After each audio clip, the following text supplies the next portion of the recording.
Bueno, damos comienzo, buenas tardes, les doy la bienvenida a este último encuentro de 2021 del ciclo de disertaciones sobre tributación nacional. Les reitero a todos el pedido de mutearse, muchas gracias. Este es el sexto encuentro desde que comenzamos en la Comisión de Tributos Nacionales del Centro de Estudios de Derecho Financiero y Derecho Tributario a celebrar estos encuentros hace un año aproximadamente, que venimos coordinando con Fernando, en los que venimos haciendo foco en temática de actualidad que consideramos que requiere de una mirada de análisis y de reflexión. Hemos recorrido el análisis de instituciones y conflictos tributarios en situación de crisis, de aspectos controvertidos en el impuesto a las ganancias y otros tributos nacionales. Hemos abordado tópicos de actualidad en materia de precios de transferencia, y todo de la mano de muy destacados expositores pertenecientes tanto al ámbito público como al privado. Y este encuentro no es la excepción. Contamos con la valiosa colaboración de especialistas tanto de un ámbito como del otro para abordar una temática que se presenta compleja a pesar de que desde hace muchísimos años viene ocupando tanto a la AFIP como a los particulares y, por cierto, también a nuestros tribunales. El cuestionamiento de operaciones comerciales que radican calificarlas de apócrifas es una temática de gran complejidad.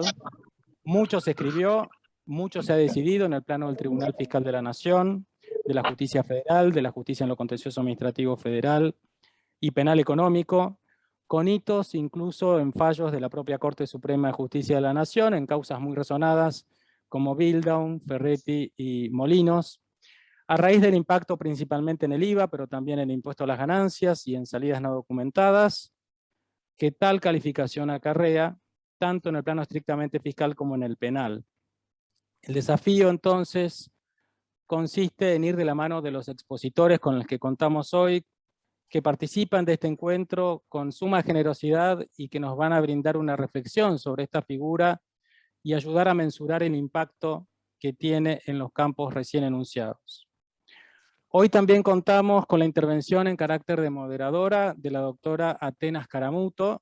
Ella es abogada y especialista en tributación, egresada de la Universidad de Rosario, docente en UBA, a quien le doy la bienvenida y le cedo la palabra. Atenas, adelante. Muchas gracias. Buenas tardes, ¿cómo están? Muchas gracias, Marcelo, por la presentación. Bueno, en primer lugar le voy a dar la bienvenida a la última reunión online del ciclo de disertaciones sobre tributación nacional, organizada por la Comisión de Tributos Nacionales del Centro de Estudios de Derecho Financiero y Derecho Tributario de la Facultad de Derecho de la Universidad de Buenos Aires. Como adelantáramos, actualmente vamos a tratar tópicos referidos a la impugnación de operaciones con proveedores apócrifos. En primer lugar, les pido encarecidamente mantener los micrófonos silenciados y efectuar todo tipo de consideraciones, inquietudes y preguntas por el chat respectivo. Yo se las voy a ir trasladando a los profesionales. Un poco a modo introductorio, en Argentina se comenzó a hablar de facturas apócrifas hacia fines de los años 80, cuando en el marco de regímenes de promoción industriales establecidos en la zona de Cuyo y de Tierra del Fuego se empezaron a implementar el fenómeno de las fábricas con rueditas, ¿sí? En donde se falseaba el lugar de fabricación de los productos para gozar de los beneficios impositivos. El caso Conner Salgado como uno de los más resonantes. Luego en los 90 existieron falsas exportaciones de oro y cobre, allí la emblemática causa Casa Piana, y a partir del 2002, con el boom sojero, se empezaron a observar con más frecuencia la utilización de este tipo de facturas. Pero lejos de resultar un tema ya caduco, hay reciente jurisprudencia que brinda nuevos lineamientos en materia de facturación apócrifa y que imponen un nuevo análisis de la cuestión. Además de ello, en muchas oportunidades se advierte que contribuyentes que realizan sus adquisiciones y operaciones de buena fe luego son cuestionados sobre la base de incumplimientos a los proveedores, falencias que son ajenas a su dominio. Es en este marco en donde se va a encuadrar la presente jornada y vamos a tener la disertación de los doctores Horacio Félix Cardoso, María de los Ángeles Gadea y Juan Pablo Friedenberg. En primer lugar, le voy a dar la palabra al doctor Horacio Cardoso. Él nos esbozará su exposición en relación a las estrategias frente a la impugnación de operaciones con presuntos proveedores APOC. Horacio es abogado en ejercicio de la profesión, él es docente de posgrado en Derecho Tributario desde el año 1989, actual maestría de nuestra facultad, es profesor regular de la facultad, subdirector del Observatorio de Derecho Penal Tributario y es ex jefe penal tributario de AFIP. Horacio. Bueno, muchas gracias por la invitación. Realmente es un gusto, ni hablar del honor, y estoy mirando a los participantes, casi todos amigos, y que probablemente sepan más que yo sobre esto, así que doble gracias. Les pido si pueden ver el PowerPoint mío. Se ve perfectamente, Horacio. Se ve perfecto, bueno.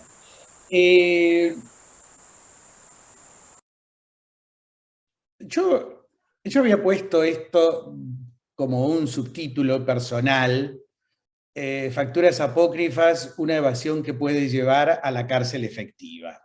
La realidad es que es un breve comentario que escribí hace mucho tiempo y que se publicó, y que en general ha tenido bastante repercusión, porque creo que quería transmitir con eso la no utilización de este tipo de formas de evasión. Me pareció muy bueno lo de Atenas, porque históricamente se han ido, o sea, tradicionalmente existían distintas formas de evasión que han ido mutando a medida que el fisco las va combatiendo. Las que yo recuerdo era la más sencilla, que era alguien que tenía el sello del banco, ¿sí? Y no saben eso que hoy nos parece absurdo, en esa época, por eso es que en la ley figura expresamente como un delito, a pesar de que a nadie se le ocurriría evadir de esa forma. Después, siguiendo con esto que me hizo recordar Atenas, el caso Conner Salgado, se vendían saldos a favor. La mayoría de ustedes creo que no los recuerda porque veo que son caras mucho más jóvenes que la mía, pero fue un flagelo, y la realidad es que deberíamos centrarnos un poco más también en la responsabilidad del fisco, en la morosidad en que actúa en estos casos. Yo sé que Juan Pablo que va a cerrar esta jornada, y obviamente no va a compartir a lo mejor parte de lo mío, de lo que yo digo, pero... Justo con un Zoom, ¿qué pasa? Hola. Les decía que pero yo me encuentro con casos constantemente en el ejercicio de la profesión en el cual el fisco hace años que sabía de estas operaciones, ¿sí? Y no ha hecho nada, y era muy fácil de hacer con los medios tecnológicos que tenía. Ninguna duda que estamos hablando de delincuentes o de organizaciones que son un flagelo, eso está fuera de duda. El problema en el cual quiero recalcar es que muchísimas veces el fisco considera apócrifas a los que no son empresas apócrifas, son simplemente evasores. Hace un tiempo, discutiendo con una inspectora en este tema, le digo, mirá, y le digo, te doy el teléfono, llamale y pedile que te traiga. Se trataba de un vendedor de metales, y lo va a traer. Entonces me dice, pero actúa como apócrifa. Y contra esto, los contribuyentes, no estoy hablando de los que compran las facturas, estoy hablando de aquellos engañados por sus proveedores, o no engañados, empezaron a tener problemas económicos y dejaron de pagar, y AFIP las consideró como que tienen conductas similares a las apócrifas. Cuando vamos a hablar un poco, dentro de un ratito, de un poco de las estrategias, desgraciadamente contra esto, las estrategias son extremadamente, no extremadamente, son casi imposibles de cumplir por parte de los contribuyentes. Fíjense lo que yo puse, flagelo aún vigente. ¿Por qué digo aún vigente? Y porque a pesar de que siempre son detectados, esto es como robar a mano armada delante de una cámara y dejar el documento en la puerta. De paso quiero hacer docencia sobre esto. ¿Por qué digo hacer docencia? Porque hay gente que sigue comprando estos estúpidos papeles y pagando por ellos. Y siempre son detectados, o siempre deberían ser detectados, porque el fisco los tiene absolutamente registrados, y quedan para siempre, quedan las facturas electrónicas, el Citi Compras. Por suerte en los últimos años se ha simplificado el combate penal, porque como siempre salen de los mismos IP, a la justicia le resulta muy fácil investigar esto. Acá yo puse como un tema de reflexión, si en estos temas existe una inversión de la carga de la prueba. Yo me resisto a sostener que los contribuyentes tenemos que tenemos que demostrar nuestra inocencia. Lo que ocurre es que en este caso en particular es que hay tantos indicios de la existencia de la factura o del proveedor apócrifo, que es el contribuyente el que tiene que demostrar que el servicio efectivamente se prestó. Acá hay otro tema que siempre lo observo con los contribuyentes que defiendo, en algunos casos. Lo sorprendente es que si tuviera que hacer un análisis, defiendo mucho más contribuyentes que han contratado con proveedores genuinos que se han convertido en APOC, que con contribuyentes con clientes que compran facturas APOC. ¿Sí? Hoy el tema del genuino que el fisco convierte en APOC, no puedo decir que sea mayoría, pero por lo menos en el nivel de clientes que yo tengo, sí son mayoría. ¿Sí? Y por eso es que hago tanto hincapié en esto.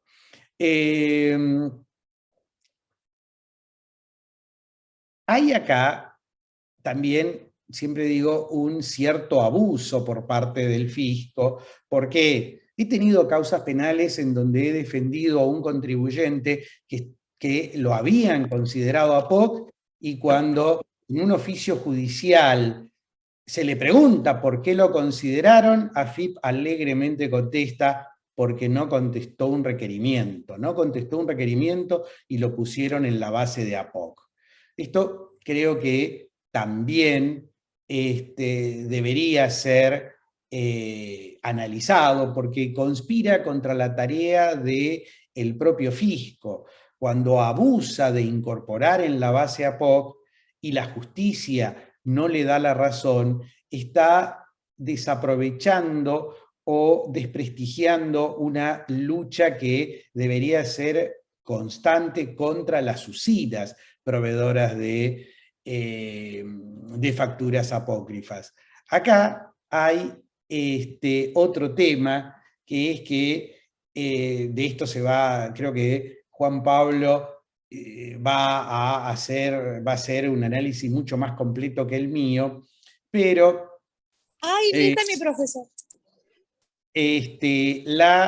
Al haberse puesto como evasión agravada en el inciso D, artículo 2, conocido por todos, hubiera mediado la utilización total o parcial de facturas, etcétera, etcétera, o sea, la factura es una evasión agravada, que tiene un mínimo de 3 años y 6 meses a 9 años de prisión. Fíjense, me tomé el trabajo hoy de comparar ciertas sanciones en el Código Penal para compararla con lo que es la evasión con factura apócrifa.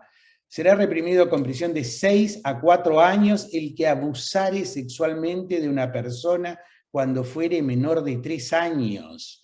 Esto obviamente será discusión de qué tipo de penas estamos teniendo, 6 meses a 4 años por abusar de una menor, prisión de 1 a 4 años el que sustrajera o retuviera a una persona por medio de la fuerza, intimidación o fraude con la intención de menoscabar su integridad sexual, y vuelvo a 3 años y 6 meses a 9 años. Estos 3 años y 6 meses cuando, y que fue dicho expresamente en la discusión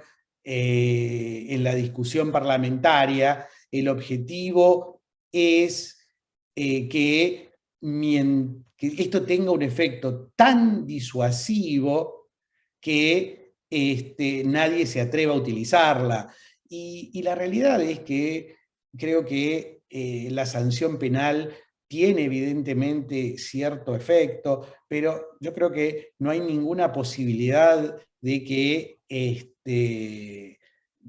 esto sea razonable. Y le puse acá, yo después le vamos a compartir el PowerPoint, pero me tomé el trabajo, insisto, de ver otras conductas del Código Penal, y el que causare un aborto será reprimido con prisión de 3 a 10 años.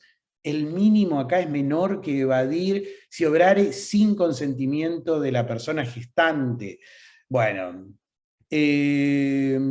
esto del artículo 2, yo digo que es simplemente una extorsión. ¿Por qué es una extorsión? Es una extorsión del fisco para que, más de una vez me ha pasado que viene un contribuyente con un proveedor genuino, que el fisco la puso en la base APOC, y yo le digo, mirá, la lógica es que en la causa penal, si podemos acreditar el servicio, y eso se va a poder acreditar, no tengas una condena. Ahora, si no lo logramos probar, la pena va a ser de cumplimiento efectivo.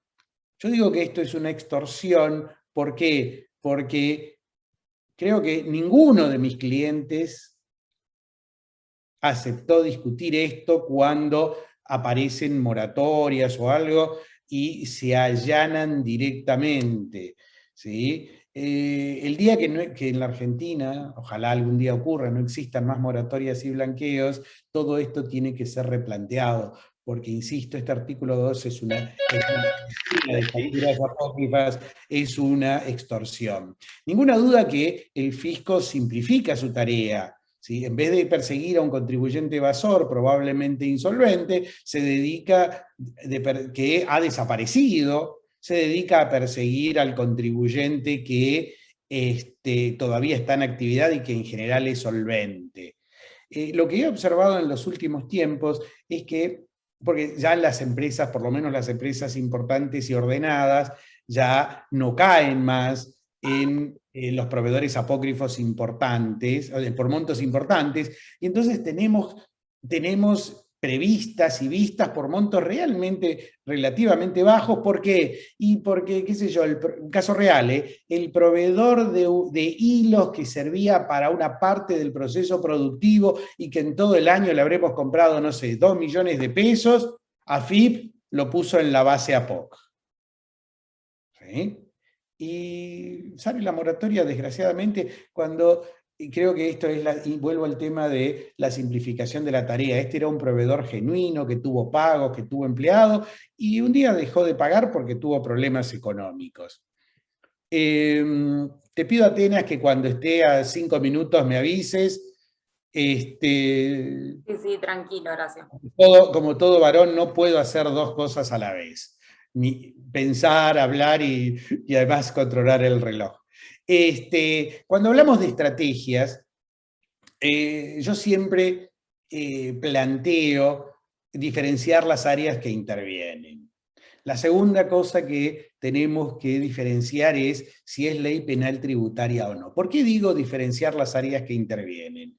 En algunas agencias, o en muchas agencias, empezaron a hacer un control muy superficial sobre estas situaciones y mandando cartas a los contribuyentes diciéndole, mire, sabemos o creemos, ya no me recuerdo el texto, que usted ha utilizado proveedores que están en la base APOC.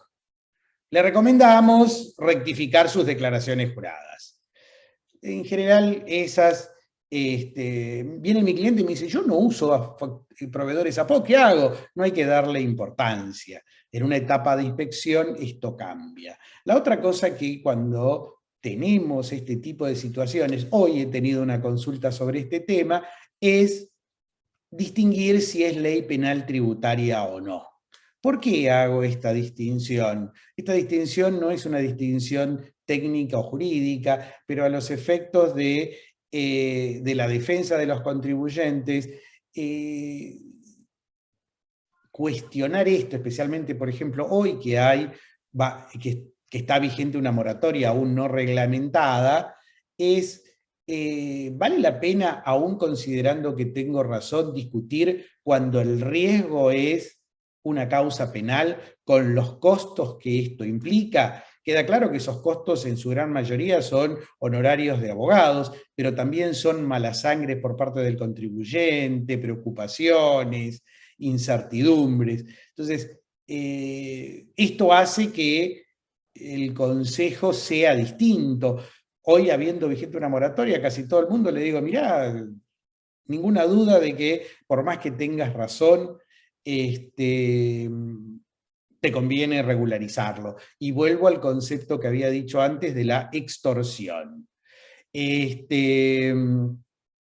Obviamente que la situación es distinta en el Tribunal Fiscal y en la Justicia Penal Económico, o en la Justicia Federal, y en eso Ángeles y Juan Pablo van a charlar un poco más. Yo les puse esto simplemente como para tener una conciencia de lo que representan el costo para los contribuyentes de las facturas apócrifas. Fíjense ustedes que, y yo pienso en todos estos casos en el proveedor genuino que se transformó en apócrifo, pero si yo tengo una factura de 1 millón más IVA, adeudo 21 de IVA, 30 de ganancias, en casi todos los casos 35 de salidas no documentadas, el 36% anual en varios de los años, esto cambia cada trimestre, pero puse un promedio, multas de 2 a 6 veces el impuesto evadido. Jamás debemos comprar facturas apócrifas porque las consecuencias económicas son terribles, y ser extremadamente con los proveedores genuinos, de controlarlos para que no se transformen en apócrifos. ¿Sí? La propia AFIP la considero extremadamente valiosa, esta Instrucción General 1 del 2017, creo que Ángeles va a profundizar un poco más, porque esta instrucción reconoce, digo yo, que los contribuyentes adquirientes de factura, de servicios o bienes,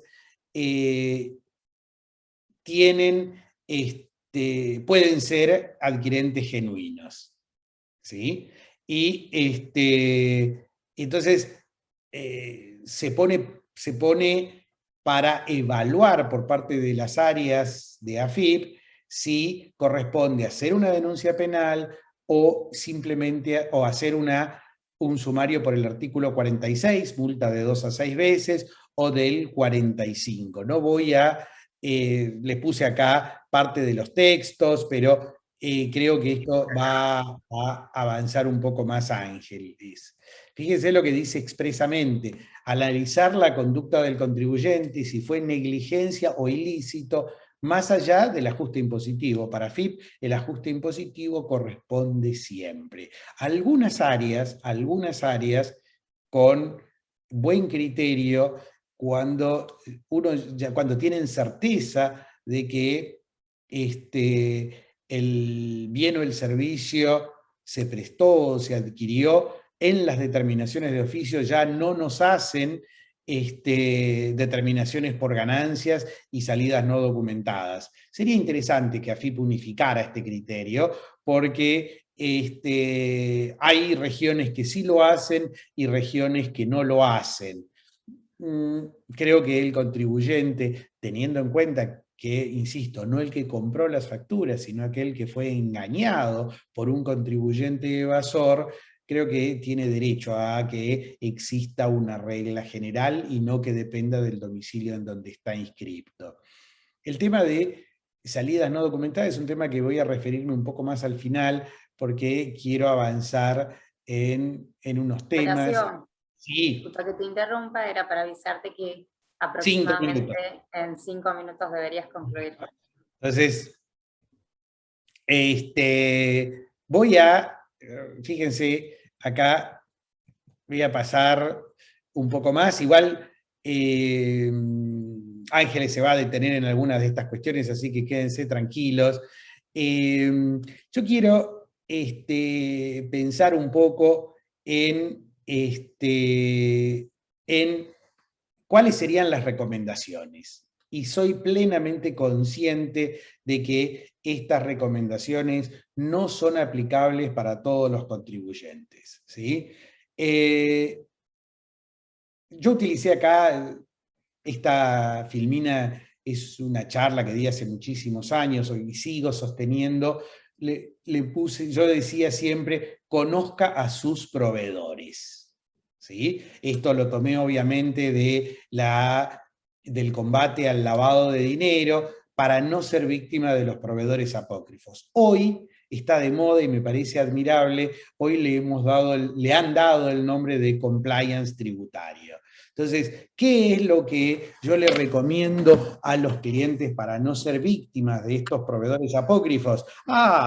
Les diría que casi sencillo, conozca a su proveedor, y entonces para conocer a su proveedor yo tengo una carpeta en donde yo le digo, mire, cada proveedor tiene que acompañarle balances, declaraciones juradas, constancia de pago de IVA, constancia de pago de ganancias, detalle de los socios, detalle de las cuentas corrientes, fotos de las operaciones, especialmente en el transporte, ¿sí? Tengo un cliente que toma foto a cada camión que entra o sale de la planta, porque no sabe qué va a pasar con ese transportista, el que se quema con leche, ve una vaca y llora.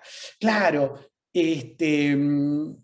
claro, yo me pongo a pensar que si viene una empresa a contratarme y me pide todo esto, yo le voy a decir que no. A ver, ¿por qué yo le tengo que mostrar mi declaración jurada? ¿Por qué yo le tengo que mostrar todos los pagos de IVA? Bueno, los únicos que están, digo yo, en condiciones de exigir, y lo hacen, son las empresas multinacionales, que han sufrido este flagelo, creo que de manera más grave que otras empresas, y son más ordenadas, obviamente. Entonces, si yo quiero ser proveedor de una empresa multinacional, yo sé que tengo que cumplir todos estos requisitos, me gusten o no me gusten.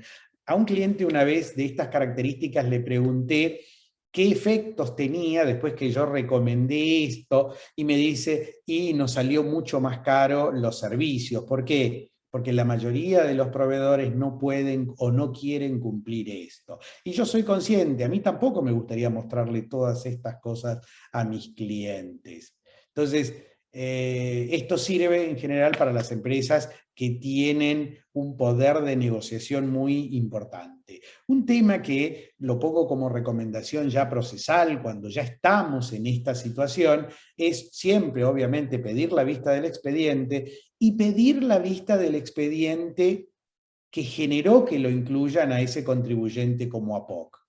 El fisco en algunos casos se me ha negado diciendo, mire, pero esto afecta al secreto fiscal porque estoy hablando de otro.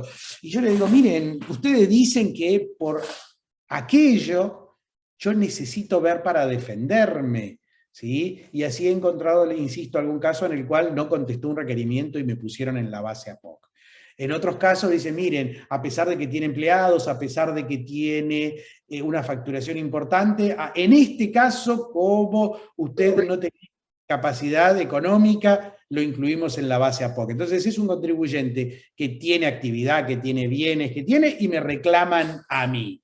Señores, el tema de salidas no documentadas, que era un tema particularmente interesante, yo creo que lo único que voy a decir es, cuando en la reforma del año 2017 se asimiló las salidas no documentadas o que esta encuadre como apócrifa, está mezclando papas con bananas. ¿Por qué? Y porque estamos hablando de, en un caso existe un contribuyente y en otro caso no existe un contribuyente. Es una estrategia de evasión de un solo contribuyente y no puede pagar por él y por otro, porque por esencia, si la factura es apócrifa, no existe otro contribuyente que se haya mantenido oculto al fisco. Atenas, terminé, no me mates, muchas gracias. Quedo abierto después a las dudas y consultas que nos hagan y dejo de compartir. Muchísimas gracias, Horacio. No, para nada, la verdad que es súper interesante tu exposición. De hecho, si querés hacer algún comentario más, te damos unos minutos de gracias, no hay ningún problema. No, este tema de la ley 27430, obviamente que tiene su antecedente en este fallo de la Corte, Compañía Hotelera de Mar del Plata o algo así, se me fue el nombre ahora, que asimiló estas dos conductas. Estoy, pero totalmente convencido. Fíjense ustedes que si yo quiero utilizar, si yo pago a un tercero, otro profesional, encuadro y no me paga, y digamos, si no me emite factura, sería una salida no documentada. Ahora, cuando yo decido hacer una factura apócrifa o comprarla, no son asimilables, tienen que tener tratamiento distinto. Aspiro a que la jurisprudencia en el futuro empiece a distinguir que no estamos frente a dos evasiones, en algunos casos, sino que estamos frente a una sola. Y ahora sí los dejo en manos de Ángeles, que va a tratar varios de los temas que yo no traté. Muchas gracias, Horacio. En relación a algunos comentarios que hicieron en el chat, Jorge Álvarez nos dice que en México sucede algo parecido en materia de acreditar la operación. Para la autoridad fiscalizadora nada le es suficiente. Hicieron comentarios en relación a que las pruebas ofrecidas al fiscalizador muchas veces son consideradas insuficientes y siguen con el procedimiento de determinación. Hay una consulta en relación a las salidas no documentadas, respecto de si en la inspección AFIP no aporta los medios de pago, ¿AFIP no tendría elementos para aplicarlo? A ver, es un tema claro, porque para que existan salidas no documentadas tienen que haber salidas sin justificación, y en estos casos hay contribuyentes que adoptan el criterio de no acompañar esos comprobantes de pago. Esto ya es una cuestión de hecho y prueba, porque el fisco puede decir, mire, si usted en el balance, como también me pidió las deudas existentes a fin de año, quiere decir que esto ha sido pagado. Entonces, les cuento una cosa, esto es como una cuestión al margen. Hace un tiempo, en representación de una cámara empresaria, tuvimos reuniones con funcionarios de AFIP, porque hay grandes sectores de la economía que se transforman en apócrifo en casi todos los casos. Estoy hablando del sector yerbatero, el sector maderero, en donde el contribuyente adquirente, usualmente radicado acá en Buenos Aires,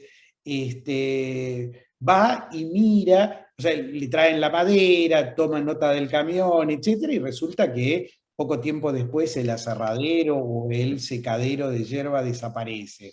Entonces, yo elaboré estrategias en el sentido de, miren, vayan al secadero, pidan certificados de propiedad, contratos de alquileres sellados, saquen fotos de la gente trabajando. Ahora, todo esto, al fisco, yo considero que al fisco le resulta mucho más sencillo, porque el proveedor apócrifo no paga nada, y no paga nada por varios años. Claro, los cambian periódicamente, pero insisto en que no es, cuando el fisco con un criterio tan amplio persigue contribuyentes genuinos, creo que debería, como es, lo que nosotros le pedíamos Miren, controlen ustedes, porque yo no puedo controlar. A mí me traen la madera, me traen la yerba, me traen la factura, no está en la base APOC. Controlen ustedes, porque yo no sé si paga o no paga. Y les aclaro que esto de, ya lo hemos detectado, esto de que le pedimos las declaraciones juradas, los comprobantes de pago, hay un programita que falsifica esto, entonces las empresas reciben todo como si se estuviera pagando y en realidad no se está pagando nada. Entonces, por más que uno le recomiende hacer esto, igual el delincuente encuentra formas muy sencillas de escaparse de todo eso, y está adelante que nosotros, está 2 pasos adelante que nosotros y 10 pasos delante que la FIP, me parece. Y ahora sí no digo más nada y solamente contesto preguntas. Continuaremos con las preguntas al final. Gracias por tus recomendaciones, Horacio. Ahora continuamos con la exposición de la doctora María de los Ángeles Gadea. Ella nos va a exponer respecto de jurisprudencia relevante en materia de impugnación de operaciones con proveedores APOC. Ella es abogada por la Universidad de Buenos Aires, es especialista en tributación por la Universidad del Museo Social Argentino, es secretaria general de Asuntos Impositivos del Tribunal Fiscal de la Nación, es autora de la columna permanente de jurisprudencia sumariada de la revista Doctrina Tributaria de Repar y es docente de grado y de posgrado. María de los Ángeles, es todo tuyo el auditorio. Bueno, muy buenas tardes a todos. Es un gusto compartir esta tarde con ustedes y con tan distinguidos colegas y profesores. Así que, bueno, les agradezco muchísimo a la comisión, en especial a Marcelo y a Fernando por la invitación. A ver, yo pensaba cuando Atenas nos hacía esta introducción, ¿no?, de la parte histórica, y a raíz del comentario que hacía Horacio, digo, es cierto, Conner Salgado, cuando yo ingresé al tribunal, en el año 91, era el boom de Conner Salgado. De hecho me acuerdo que había una plancha de Conner Salgado, y yo era oficial de despacho, y la tenía que tipear a mano, y era todo el tiempo, y en ese momento, fíjense ustedes, estas fábricas con rueditas y todo el tema del abuso en promoción industrial. Hay un fallo muy importante que saca la Corte receptando jurisprudencia del tribunal, al que me voy a referir después, que es Industrias Electrónicas Radio Serra, haciendo hincapié en la realidad económica.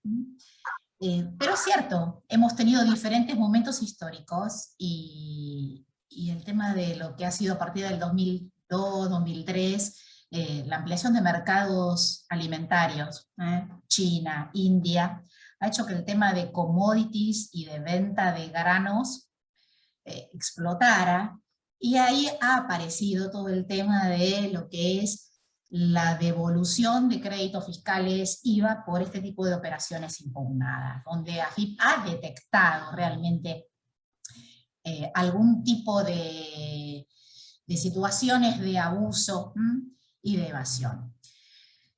A ver, si nosotros pensamos en facturas apócrifas, y estamos hablando de determinados tipos de documentación comercial que involucran, digamos, algún tipo de documentación que no es real, ya sea que digamos, puede ser que cumpla los recaudos formales, pero no es real. ¿Por qué? Porque tal vez se refiera a que no condice con los hechos que han acaecido, o tal vez no condice con los sujetos intervinientes. Nosotros hablamos, cuando nos referimos a facturas apócrifas, aludimos a 2 tipos de simulaciones, por así decirlo, ¿no? Porque está el caso de la factura apócrifa, que ya hoy no lo vemos, porque hoy con todo el tema de la factura electrónica, esto era antes con la factura, pero no hay una factura que en sí sea, digamos, intrínseca y extrínsecamente simulada porque la factura en sí es trucha, sino lo que tenemos son casos de simulación, donde hay una simulación relativa en cuanto a que el documento tiene toda la apariencia y es una factura que cumple con todos los recaudos formales, pero lo que nosotros vemos es que esto no se condice con la individualización que hace esa factura. Tal vez porque el proveedor que emitió ese documento no sea quien en realidad realizó la operación. Entonces vamos a ver que aparecen todos estos casos de simulación relativa, ¿no? Que es a donde en realidad apunta FIP, y son estos casos donde Horacio decía, bueno, a ver, porque el caso de simulación, donde se compran el tema de la factura, o donde hay una connivencia entre el contribuyente y estos proveedores apócrifos, bueno, en realidad uno asume las consecuencias. Entonces, digamos, no serían los casos que hoy nos están preocupando, sino que el problema está dado por estos contribuyentes de buena fe que cumplen, vamos a ver, con todas las obligaciones que la normativa de la ley procedimental establece para controlar esto. Y a pesar de ello, cuando cumple con todas sus obligaciones, actúa de buena fe, años más tarde, a raíz de algún tipo de inclusión que hace AFIP en alguna base de datos o alguna cuestión que detecta, esto se convierte en un problema para el contribuyente donde queda atrapado en una situación de la cual es muy difícil salir porque muchas veces no tiene la posibilidad de probar. Y vamos a ver que hay posibilidades de probar, pero son limitadas muchas veces. Entonces, yo siempre digo, si uno tiene razón, pero no lo puede probar, no sirve de nada. Entonces, tanto me vale no tener el derecho, cuanto no poder probarlo. Entonces, vamos a ver, ¿cuáles son esas normas de la ley de procedimiento de la 11683 que han receptado obligaciones de constatación o de algunas cuestiones con los comprobantes? Pensemos que algunas estaban incorporadas a partir del 2003, como este artículo agregado a continuación del 33, que habla de la obligación que tienen los contribuyentes de constatar que todos los comprobantes que ellos reciben de documentos equivalentes estén autorizados por la FIP. Esta obligación, que fue incorporada en una reforma 2003-2004, recién fue reglamentada por AFIP en el decreto 477, años más tarde, dice quiénes son los sujetos que están obligados a realizar esta constatación. Fíjense, los exportadores, los agentes de retención del IVA, quienes reciban comprobantes electrónicos, y vemos cómo la norma siempre nos va quedando chica, porque la realidad es que hoy, con el avance de la factura electrónica, vemos que en realidad todo el mundo está recibiendo, emitiendo, está obligando a emitir y a recibir comprobantes electrónicos. Otra de las normas que están en juego es el artículo 34. Este artículo 34 refiere a los casos en los cuales dice que el Poder Ejecutivo puede condicionar el cómputo del crédito fiscal y de las deducciones a que se utilicen determinados medios de pago u otros medios de comprobación. ¿Y qué sucede? Hay una inversión de la carga de la prueba, y dice, de no hacerlo, de no utilizar estos medios, de no cumplir con ello, el contribuyente deberá acreditar la veracidad de las operaciones. Tiene un segundo párrafo el artículo que dice que esto también aplica en los casos de facturas apócrifas cuando estuvieran obligados a constatarlo. Fíjense algo importante, el artículo 34 que condiciona, ustedes vieron que justamente las consecuencias que tiene la impugnación de esta facturación hace que se impugne el cómputo del crédito fiscal en el IVA y lo mismo las deducciones, digamos como consecuencia. El cómputo del crédito fiscal en el IVA, las deducciones en el impuesto a las ganancias, además aplica el impuesto a las salidas no documentadas, como decía Horacio, más las consecuencias que tienen que ver con toda la fase sancionatoria a la cual yo no me la refiero. Pero lo importante es que permite acreditar la veracidad de la operación. Y me quedo con esto, porque vamos a ver ahora que la ley antievasión difiere. El artículo 35, que fue incorporado en la última reforma de la ley de procedimiento, incorpora un inciso H en las facultades de verificación y fiscalización. Y digo, ya que me refiero a facultades de verificación y fiscalización, pensemos que todo lo que tiene que ver con la emisión de comprobantes Justamente ya la Corte hace muchísimos años, como en el 2000-2001, en un caso de clausura, en AFIP contra Povolo, la Corte se refiere a que el bien jurídico tutelado en estos artículos que refieren al tema de la emisión de determinados comprobantes y la sanción justamente de no emisión o de no utilización de ellos, con sanciones tan graves como la de clausura, específicamente refiere a que el bien jurídico tutelado es las facultades de verificación y fiscalización de la AFIP. Y la última reforma incorpora este inciso H dentro de estas facultades, donde dice que AFIP puede disponer de medidas preventivas para evitar evasión tributaria.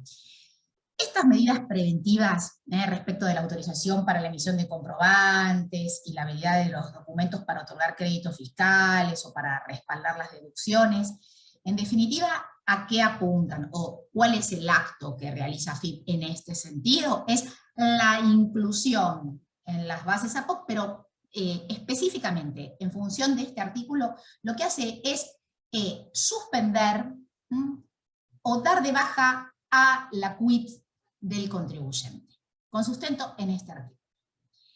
Y fíjense, el contribuyente puede plantear su disconformidad, hay un ítem recursivo en el propio artículo, que nos dice que debe ser resuelto con efecto suspensivo, en el caso de que se suspenda la quit. Y debe ser resuelto en 5 días, frente al acto administrativo de AFIP, se puede impugnar por la vía de la Ley de Procedimientos Administrativos. Hay varios fallos del último tiempo, acá les comento el último, me parece el más novedoso, de la Cámara en lo contencioso, de la Sala 4, de abril, que hace lugar al amparo del contribuyente, y revoca la sentencia de la primera instancia. ¿Qué dice la Cámara? Dice, déjese sin efecto la suspensión, hasta que se resuelva la impugnación, porque específicamente la norma prevé que existe efecto suspensivo y exige el dictado de un acto administrativo.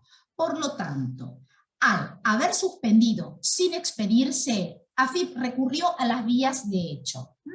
Entonces, se configura esta situación y le hace lugar al amparo. Junto con esta norma, de la misma forma que se incorpora ese artículo, también se incorporó en el artículo 8º un inciso en cuanto a la responsabilidad solidaria de los responsables por deuda ajena que responden solidariamente por el tributo, aquellos contribuyentes que por sus compras o locaciones reciben facturas APOC, cuando estuvieran obligados a constatar la adecuación. Yo no he visto hasta ahora casos en los cuales AFIP haya aplicado este artículo, este inciso del artículo 8. Pero obviamente que está dado, incorporaron el 33.1 con la obligación de constatar y conjuntamente le imponen al contribuyente esta cuestión de responder solidariamente. Y ojo, porque acá hay una gravedad importantísima. Obviamente que ya destaco que si estamos hablando de un caso de responsabilidad solidaria, AFIP va a tener que hacerle la determinación a este responsable solidario para que pueda excusarse, por supuesto, de la responsabilidad solidaria. Pero bueno, existe la norma en la ley. ¿Qué otras normas tenemos, además de esta normativa de la ley procedimental de la 1183? Tenemos la ley antievasión, que tiene un artículo, en su artículo 2, muy similar al artículo 34. ¿Cuál es la diferencia? Dice, bueno, no surten efectos entre partes ni frente al tercero los pagos superiores a 1.000 pesos, siempre y cuando no se realicen determinados medios de pago, que específicamente son los medios bancarizados, y en esos casos no va a proceder ni el cómputo de los créditos fiscales ni las deducciones. Esta norma de la ley antievasión no preveía la posibilidad de probar en contrario, y decía, acá no hay determinación de oficio, sino que se recurre automáticamente al artículo 14. La Corte en Mera dijo, este artículo es inconstitucional, viola los principios de razonabilidad, de capacidad contributiva, por lo tal hay que permitirle la veracidad, la prueba de la veracidad de las operaciones. Con lo cual, estamos ante el artículo 34, o sea, hoy por hoy no tenemos esta consecuencia negativa de lo que es la ley antievasión. ¿Cuáles son? Porque vamos a ver, el fisco utiliza determinadas situaciones de hecho conocidas, y a partir de ellas infiere un hecho que por su experiencia extrae una determinada conclusión, que sería el hecho presumido. Es decir, que se está ante un caso de un contribuyente inexistente o un proveedor trucho. Cuando nosotros hablamos de estos hechos bases de las presunciones, estamos hablando de, justamente de lo que serían conocidos como los indicios. De lo que se trata, entonces, es, bueno, ver estos indicios. ¿Puede haber uno solo para que el fisco aplique? No. Tiene que haber varias circunstancias que se den en forma concordantes y que haya una razonable correspondencia entre lo que se está deduciendo o estimando, porque no hay real certeza. Se obtienen conclusiones a partir de determinadas cuestiones. Fíjense, ustedes van a tener ahí una cantidad de indicios que son los que utiliza el fisco para impugnar estas operaciones. Incluyen la base POP, una usina de empresa desactivada, cuando no puede localizar en el domicilio de la factura, cuando este proveedor no tiene personal en relación de dependencia, no tiene bienes registrables, o no presenta sus declaraciones juradas de IVA, en los casos en los cuales no realiza retenciones o no es retenido. Bueno, hay varios indicios. Me interesan los últimos. Fíjense, falta de capacidad económica, falta de capacidad financiera o irregularidades en la cadena de comercialización. ¿Cuál es el problema que nosotros tenemos, ¿no? Porque obviamente, cuando hablamos de indicios, estamos diciendo, bueno, estamos hablando de un ámbito de probabilidad, por supuesto, hay una razón de conveniencia para el fisco que le aconseja, que acepta la veracidad de este hecho, pero siempre le da la posibilidad de probar. Ahora, en el caso de falta de capacidad económica, falta de capacidad financiera e irregularidades, estamos ante situaciones en las cuales el adquirente de buena fe no tiene ningún tipo de forma de probar o de desvirtuar esta posibilidad, porque no están dadas por la situación del contribuyente, donde, como decía Horacio, bueno, yo puedo tener una carpeta, puedo ver si operaba, no operaba, si presentaba declaraciones juradas, no tenía retenciones. Ahora, yo un contribuyente no le puedo decir, a ver, que me permita advertir si tiene capacidad financiera o no. Hay cuestiones que evidentemente uno opera o directamente no va a tener ningún tipo de relación comercial con la otra persona. Entonces, son situaciones absolutamente ajenas al contribuyente, ajenas al adquirente de buena fe. Y vamos a ver que hay problemas con la prueba justamente de esto, ¿no? El tiempo me va corriendo. Voy a algunas cuestiones de la jurisprudencia.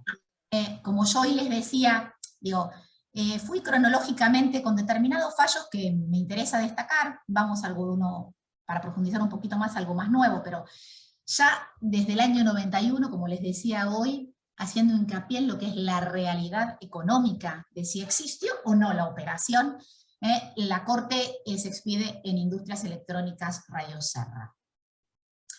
Posteriormente, en la causa Build-Down, se remite al dictamen de la Procuración, y la Corte dice que no hay ninguna norma en la ley de IVA que le otorgue al fisco esta posibilidad de condicionar la restitución del crédito fiscal al exportador al hecho de que sus proveedores hayan abonado el gravamen, sino que el fisco tiene que verificar y fiscalizar y cobrar las sumas adeudadas por aquellos. Y esta responsabilidad no se la puede transferir al contribuyente.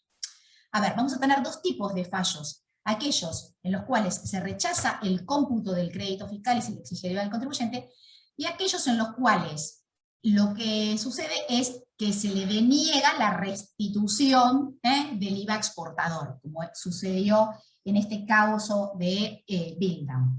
Acá lo que hace la Corte es confirma el fallo de la Cámara, que había sido favorable al contribuyente, porque dice, AFIP solamente en el caso detecta anomalías formales de esa facturación, pero no cuestiona la veracidad de las operaciones, y por eso le da la razón al contribuyente. Fíjense, no cuestiona. Entonces, ¿qué pasa? AFIP aprende de los fallos de Corte y va, digamos, adecuando el accionar fiscal. Llegamos a Stop Car.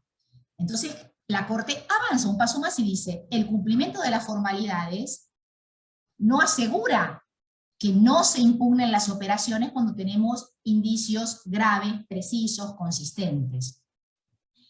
Y en el caso, el fisco había detectado algunas cuestiones que estaban dadas por la no ubicación en el domicilio de los proveedores, no había presentado declaraciones juradas, no tenía débitos fiscales declarados, pero ¿en qué hace hincapié la Corte? Dice, las instancias anteriores hicieron una evaluación superficial de una anomalía grave consistente en la discordancia entre la actividad declarada y el servicio facturado. Es decir, tanto el Tribunal Fiscal como la Cámara se habían quedado en, bueno, a ver, hay un cumplimiento de determinadas cuestiones o de formalidades que se pudieron acreditar. Pero no tuvo en cuenta esta cuestión importantísima que es, el tipo estaba presentando una factura que no tenía nada que ver con la actividad que se había, con el servicio que se había facturado.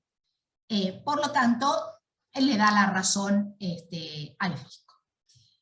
Posteriormente, en Ferretti, avanza la Corte y dice, es necesario probar la realidad de los proveedores y de las operaciones realizadas con ellos. Tanto para el cómputo como para el reintegro del crédito fiscal, resulta indispensable que sea legítimo. ¿Y cuándo nosotros hablamos de un crédito fiscal que sea legítimo? Cuando en realidad la operación haya existido, haya sido realizada por el proveedor, que sea quien aparezca individualizado en la factura, que el IVA esté discriminado, que se haya ingresado el débito fiscal por aquel. Entonces, en definitiva, ¿qué es lo que está avanzando la Corte? Dice, a ver, no me sirve que el contribuyente me diga que ese proveedor existe. Sí, puede existir en la realidad. Lo que necesito es que me diga que la operación cuestionada fue realizada por el proveedor. Muchas veces hemos visto, les digo, en lo que es el tribunal, causas en las cuales el contribuyente aporta un montón de pruebas, pero es prueba dedicada a acreditar que ese operador existe, que al momento de las operaciones no estaba en la base APOC, que tenía un domicilio, que tenía personal, que tenía bienes registrables. Pero, digo, si no se puede probar esta concordancia, o sea, no me basta con que el proveedor exista en la realidad, sino con que el crédito fiscal sea legítimo. Entonces, ¿qué estoy diciendo? Hay que acreditar no solo la instrumentación de la operación, sino la materialidad. Avancemos. Molinos Río de la Plata, más o menos para la misma fecha. Dice, para que proceda el recupero del crédito fiscal debe ser legítimo. Lo mismo que decíamos recién. Esto es cuando el proveedor de la factura es el real proveedor de los bienes o de los servicios. No alcanza la acreditación de los requisitos formales de un régimen de reintegro. Y acá esboza la Corte una cuestión de la legitimación, que ahora la voy a retomar cuando me refiera al fallo de Compañía Argentina de Granos. Dice la Corte, las retenciones son un anticipo del gravamen a cargo del proveedor. Por lo tanto, el agente de retención, que es el contribuyente nuestro, carece de legitimación para reclamarla si en realidad se trata de un impuesto, un gravamen del otro. Pero lo deja medio esbozado en una forma un poco más liviana la Corte, y esto lo ratifica, vamos a ver, a principio de este año. Acá les traigo algunas causas. Perdóname que te interrumpa. Yo era para avisarte si podías... Quedan 5. Ir redondeando. Sí. Vamos rapidísimo. Bueno, estos fallos, fíjense ustedes, búsquenlos. En realidad se los dejo como datos porque me parece muy genial el tema de la sala 5 cuando se refiere, hace una consideración de la prueba y dice, si hay un principio de prueba demostrativo de la realidad de las operaciones, dice, todos los que serían estas formas de prueba, no es que el fisco automáticamente me traslada la carga y tengo que probar. Y destaca la importancia de la verdad material a la cual debe ajustarse el juez administrativo. Y en esos casos tiene en cuenta estas cuestiones. Lo mismo en agropecuaria El Sauce, en un caso donde se logra probar, a pesar de la impugnación de la FIP, que el servicio había sido prestado por un montón de cuestiones de prueba. Entonces, digo, son casos para tener en cuenta, para decir, bueno, a ver, ¿se puede o no probar? ¿Vieron? Cuando ustedes dicen, bueno, hay casos que sí, y tenemos muchos ejemplos en estos sentidos. Vamos al caso de Compañía Argentina de Granos, que es lo más nuevo. La Corte lo falló a principios de este año, pero tenía un dictamen de hace muchos años, del 2016, que la Corte no sigue. En el dictamen la Procuración se expide a favor de la repetición. Dice, a ver, más o menos para contarles de qué se trataba, ¿no? Era un caso de repetición de retenciones, un caso de simulación relativa de la operación. El fisco detecta que había compra de cereal a determinados proveedores, sujetos que no tenían ni capacidad económica ni financiera, y entonces considera que es una maniobra. ¿Qué hace esta compañía? Dice, bueno, no quiero ni que me excluyan del registro de operadores de granos, ni que me suspendan. Entonces, por una cuestión de conveniencia, rectifico las declaraciones juradas y anulo los créditos fiscales que me observaron. Luego, ¿qué hace? Inicia una acción de repetición y le dice a la FIP, bueno, ok, pero yo aboné, pagué el IVA por esas operaciones a los proveedores, entonces pide la devolución de esas repeticiones porque considera que habría un enriquecimiento si no ilícito y estaría grabando con una especie de duplicidad, doble incidencia del impuesto que generó, por un lado, al impugnársele el crédito fiscal del IVA, y por otro lado, que él ya había ingresado la retención. Y dice, esto es un enriquecimiento sin causa a favor del Estado. En el dictamen la Procuradora dice, estos pagos, por supuesto que no son auténticas retenciones, porque si él mismo declaró y reconoce que era ese IVA, la falsedad de ese IVA que fue abonado, dice, es un ingreso sin causa, es un ingreso propio. Entonces, el contribuyente está legitimado para pedir la repetición. Y dice, es doble y es incongruente el análisis que hace el fisco, porque por un lado dice que este proveedor existe como un sujeto pasivo de la retención, pero después me dice que no existe como vendedor de los cereales. Y considera que hay que hacer lugar a la misma. La Corte no lo hace y revoca las sentencias anteriores y dice, en primer lugar, no es que el fisco consideró que las operaciones fueron inexistentes, porque sería un supuesto distinto. Ahí tendríamos un caso de simulación absoluta, sino que lo que consideró el fisco es que había operaciones, pero no con esos proveedores. Entonces, dice la Corte, el ingreso de las retenciones era válido, porque habían existido ventas de cereales grabados en operaciones que fueron realizadas efectivamente. En ese caso, la legitimación para repetir no la tiene él, sino que la va a tener porque, digamos, no puede demostrar un perjuicio personal, que es la jurisprudencia de la Corte de Casines,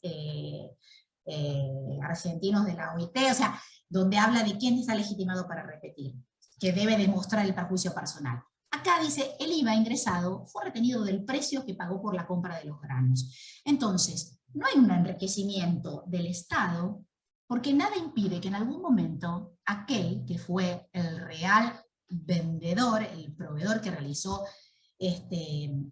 la venta, se presente, que es quien soportó la retención, puede presentarse y solicitar la repetición, pero no quien en este caso lo hacía, que era la compañía.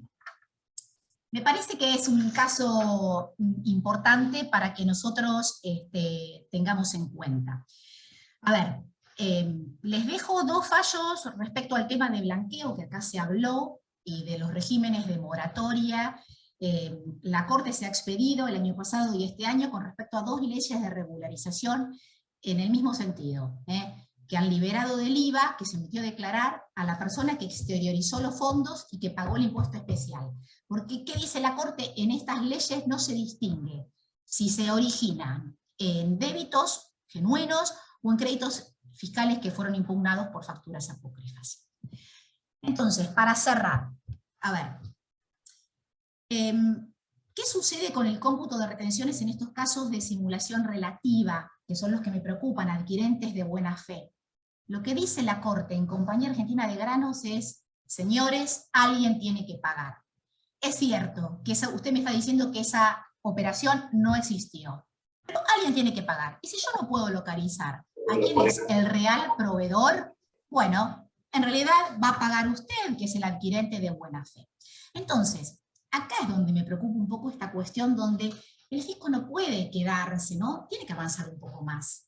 Si bien es cierto que no podemos, digamos, soslayar esta cuestión y no se puede alterar la recaudación, lo cierto es que no podemos exigirle solamente al comprador, negándole el crédito fiscal en el mercado interno o no permitiéndole que se le reconozca la devolución, sino que hay que avanzar con las normativas y hay que ir a buscar. Es fácil, digo, tenemos que ir a buscar, en el caso del ente fiscal, a quiénes son estas personas que son los reales proveedores.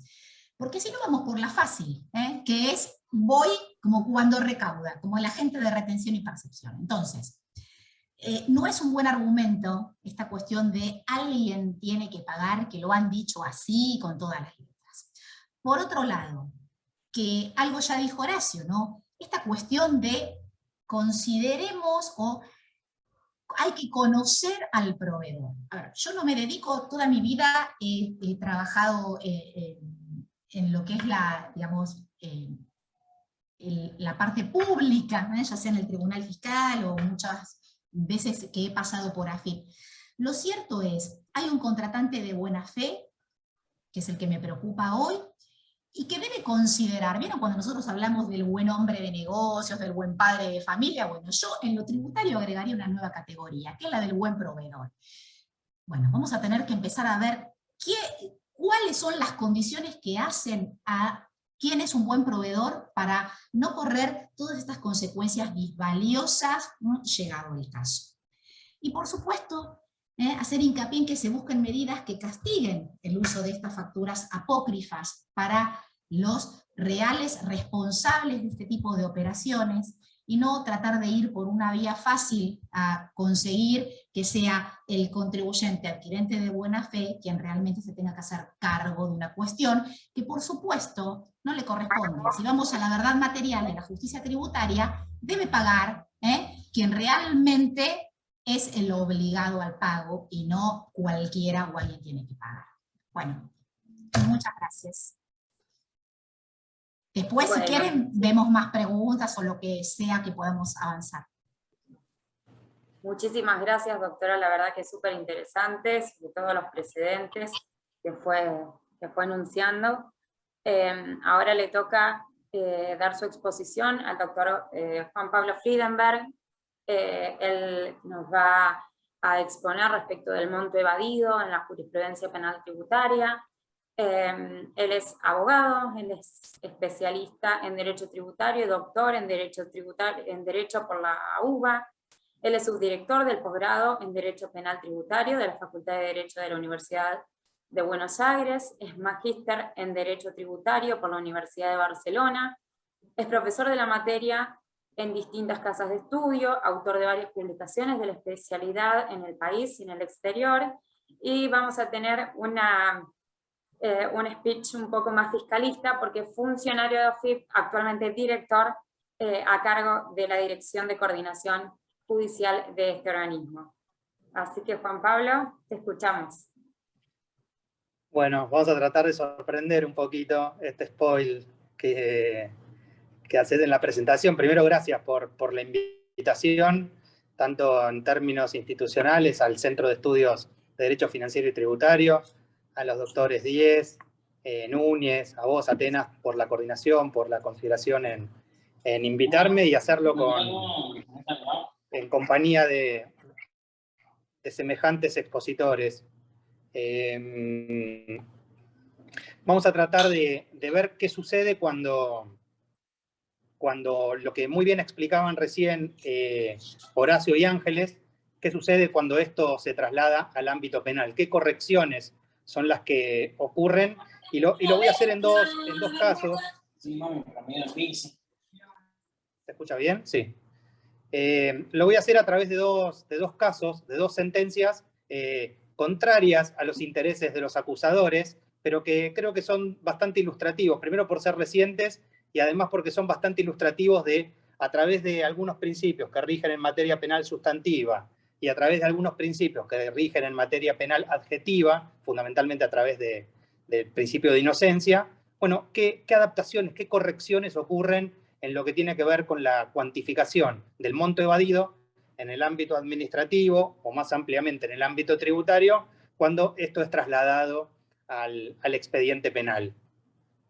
A modo introductorio, somos muchos, así que tal vez es interesante sentar algunas pautas conceptuales. La definición normativa del delito de evasión en la República Argentina impone necesariamente la averiguación del monto evadido preciso, la cuantificación del monto evadido dentro del proceso penal. El legislador argentino ha sido consecuente desde que decidió, casi desde los inicios de la decisión de criminalizar el ilícito tributario, ha sido consecuente en establecer umbrales cuantitativos, unos montos dinerarios a partir de los cuales el fraude fiscal cobra relevancia penal. Esta técnica de utilizar montos mínimos para dotar de relevancia penal al fraude tributario no es demasiado frecuente cuando uno analiza el derecho comparado. Cuando vemos todos nuestros países vecinos, vamos a encontrar que el fraude fiscal en general está tipificado sin la previsión de un monto mínimo. En el caso de Argentina y de muy pocos países, de los que son referentes jurídicos de nuestro país, encontramos esta decisión de establecer estas cuantías mínimas que a lo que apuntan es a determinar o a delimitar el límite de la bagatela, el límite de lo insignificante, y establecerlos con carácter objetivo y general, es decir, a través de la ley.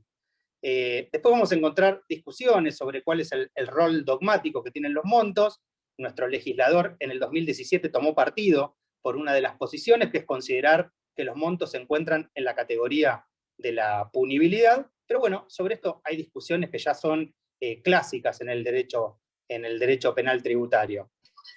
Sea que consideremos, y que son clásicas, y también es bastante discutible o bastante cuestionada la decisión del legislador de tomar partido, siendo que el legislador, digamos, que determina el mensaje penal y que el destinatario del mensaje penal es el ciudadano, muchos plantean, muchos discuten o cuestionan que el legislador en el mensaje penal, en la norma penal, incluya cuestiones tan delicadas, tan complejas para los juristas, imaginemos para el destinatario de la norma, que son los ciudadanos.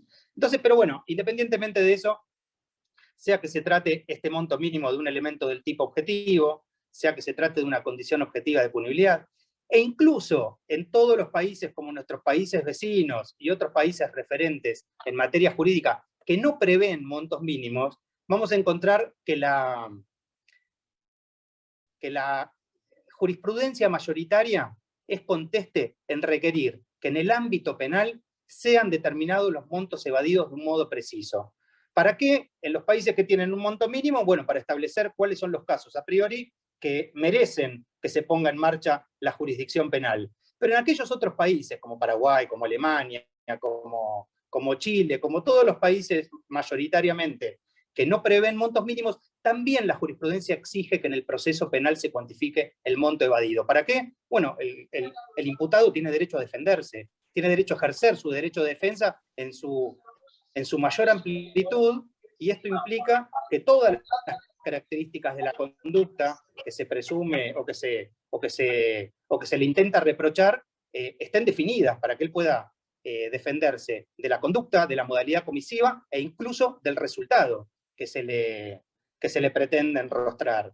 También para los órganos jurisdiccionales, para establecer la concurrencia de determinados elementos que permiten la salida anticipada del proceso penal a través de mecanismos alternativos, o incluso al momento de la sentencia. Si los jueces quieren establecer una sentencia condenatoria, es importante que conozcan la entidad del resultado típico a los fines de establecer o de ponderar una de las variables que prevé nuestro Código Penal y la mayoría de los códigos penales, que es que para determinar el monto de la pena hay determinadas características que tienen que analizarse, entre ellas cuál es la dimensión del resultado lesivo. Entonces, lo que siempre en el proceso penal tributario, en países que prevean montos mínimos o en países que no los prevean, va a haber un elemento propio del contencioso penal que va a tener que ver con la cuantificación del perjuicio fiscal, ahora en términos penales. ¿Qué adaptaciones puede tener del ámbito tributario al ámbito penal? Bueno, lógicamente empiezan a regir otros principios, otros derechos, otras garantías. Entonces, aquello que en el ámbito tributario, que en el ámbito administrativo puede tener determinadas características, puede asumir determinada entidad a los fines estrictamente patrimoniales, bueno, cuando son trasladados al ámbito sancionatorio, merecen a veces algunas correcciones, algunos ajustes.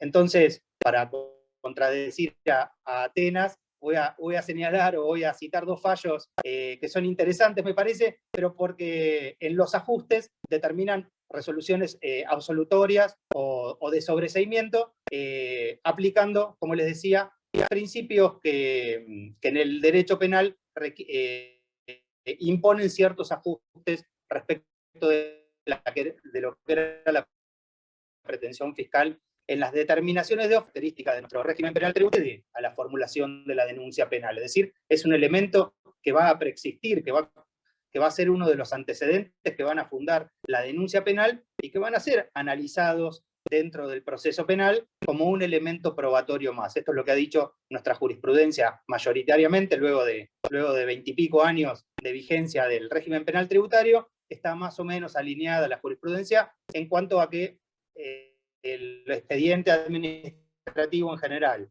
y el acto administrativo determinativo en particular constituyen un elemento de prueba más, es decir, un elemento que los jueces penales tienen que valorar, pero que de ningún modo condicionan el arribo a una resolución en este ámbito. Los casos son relativamente recientes. El primero de ellos es el caso Foresdel, que fue sentenciado por el Tribunal Oral en lo Penal Económico número 1, bajo que compone este tribunal, el doctor García Berro, y es un fallo del 29 de noviembre del 2019. Los dos fallos que les comento están publicados, los pueden buscar, y si no yo después lo puedo acercar a través de los organizadores de la jornada, o los que tengan mi contacto me los pueden pedir. El caso Foresdel, si ustedes googlean, lo van a encontrar incluso en distintas publicaciones. Los hechos se vinculan con la supuesta evasión del pago del impuesto al valor agregado, justamente en 2 ejercicios fiscales, por sumas que superaban el 1,5 millones de pesos. 1.800.000 y pico pesos en un ejercicio, 1.800.000 pesos en el otro ejercicio. La denuncia, con base en el ajuste tributario que fue practicado en sede administrativa, daban cuenta de la inexistencia de las operaciones impugnadas, un fallo parecido a uno de los antecedentes que señalaba Ángeles recién, a Ferretti, por la actividad que desempeñaba el usuario, que era chatarrero o vinculado a este tipo de actividades, con la informalidad que tiene este tipo de actividades muchas veces. Esto es algo que se verifica en la práctica de las fiscalizaciones, y se planteaban una serie de inconsistencias en 8 de los proveedores de este contribuyente, tanto Ángeles como Horacio en sus exposiciones: falta de bienes inmuebles registrables a su nombre, falta de inmuebles, falta de empleados, imposibilidad de ubicar al proveedor y sus propios proveedores en los distintos domicilios registrados, la falta de cumplimiento de sus obligaciones tributarias, tanto formales como materiales, que daban cuenta de la falta de capacidad económica, financiera, operativa, comercial, etcétera, de estos proveedores, encuadrando entonces la conducta en el tipo penal del artículo 2, inciso D, el agravante por la utilización de facturas apócrifas.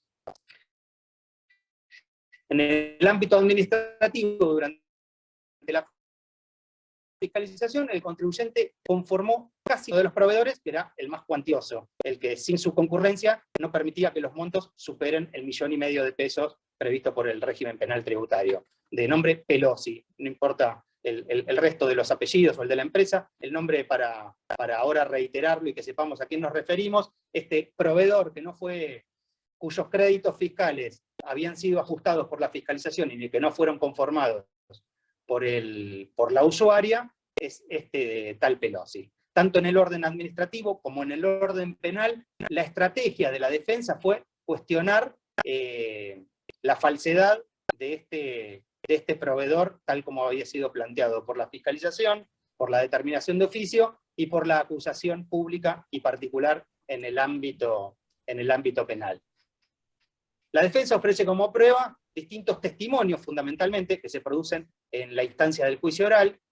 Ese mismo proveedor que no estaba imputado concurrió con un testimonio bastante consistente, planteando que su actividad consistía en la compra y venta de rezagos de cobre en distintas provincias del país y la venta a terceros, efectivizando la entrega de estas materias primas en distintas plantas metaleras para elaboración de productos por cuenta y orden de sus clientes.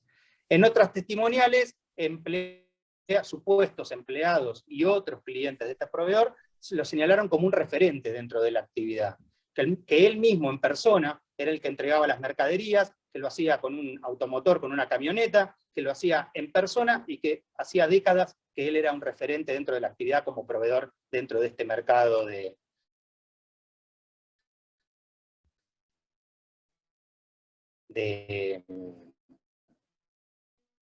cobre y de la chatarra. Como les decía recién, muy consistente al lado de este supuesto proveedor apócrifo. ¿Sí? ¿Me escuchás? Sí, yo porque tenés algunos problemitas de conexión y por ahí te quedás con la imagen frisada. Quizás a lo mejor si te parece estos últimos minutos, sacar un segundo la imagen para que a lo mejor tu conexión mejore. Dale, probamos así. Dale, gracias, discúlpame. No, por favor. Como les decía, uno de los testigos que declaró haber sido empleado durante algunos años de este supuesto proveedor apócrifo, lo refirió como un histórico, como un referente dentro de la actividad, un proveedor de rezagos de metales para la producción, tanto para esta empresa, para el usuario, que era Foresdel, como para otros clientes, y varios testimonios fueron contestes con esta versión, de modo tal que, yendo ya a las consideraciones, ahí preguntaban, la causa se llama Foresdel, yendo ahora a las consideraciones de la resolución. ¿Se escucha bien, Atenas, ahora? Sí. Sí, se está escuchando un poco mejor. Sí. Perfecto, listo, perdón. La sentencia plantea que las circunstancias planteadas, esta reseña de prueba que les mencionaba recién, de las que se desprende la actividad que había tenido este tal Pelosi y ciertas vinculaciones que habían sido referidas por los testigos, deben valorarse, plantea el juez, con la totalidad de las actuaciones del expediente. Y respecto de los distintos aspectos que habían sido cuestionados por el fisco en el ámbito administrativo, recordemos uno que por los expositores anteriores con el domicilio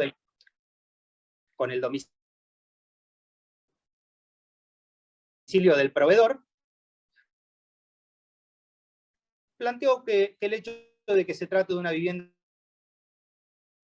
particular, de características humildes, no tenía demasiada entidad como para justificar la impugnación se refiere también al sí que bueno, que el efectivo en distintas entidades de esas características, bueno, podía considerarse parte de la informalidad propia de esta actividad. En definitiva, lo que concluye la sentencia es que, aunque no pudiera sostener con certeza que efectivamente existieron esas operaciones de las que estamos hablando, estas operaciones cuestionadas, sí se ha colectado suficientes elementos de convicción para presumir como probable que aquellas operaciones existieron, porque por lo que la afirmación de la acusación en cuanto a que el IVA correspondiente no había sido ingresado en la etapa anterior, cuestión que no está discutida porque efectivamente no había habido ingreso del IVA, no, en definitiva no daba cuenta de la evasión propia por parte del usuario, que era la hipótesis que se ventilaba en ese juicio, sino eventualmente de la evasión del proveedor o del incumplimiento de las obligaciones por parte de ese proveedor. De ese modo, lo que plantea el juez ya no es la certeza negativa o la certeza sobre la inexistencia de esas operaciones, ni tampoco la certeza positiva, tampoco da por probadas las operaciones o la capacidad económica, la capacidad financiera de este proveedor cuestionado por la fiscalización y por la querella. Lo que plantea el juez en el fallo es que a partir del artículo 3 del Código Procesal Penal, a los fines del pronunciamiento en el ámbito penal, debían descontarse de los montos inicialmente estimados como evadidos, aquellos provenientes de esta virtud del principio de inocencia. Es decir, no podría establecer que requiere el dictado de una sentencia condenatoria la inexistencia de estas operaciones. Esto lo que demuestra fundamentalmente es el distinto estándar probatorio que rige en materia tributaria respecto de la materia penal. La falta de prueba sobre hechos investigados en el ámbito penal necesariamente tiene que dar lugar a una decisión remisoria. Ahora bien, ¿qué impacto va a tener esta sentencia en el ámbito tributario? Bueno, es una pregunta que nos hacemos, dado que el expediente todavía no tuvo sentencia en el Tribunal Fiscal.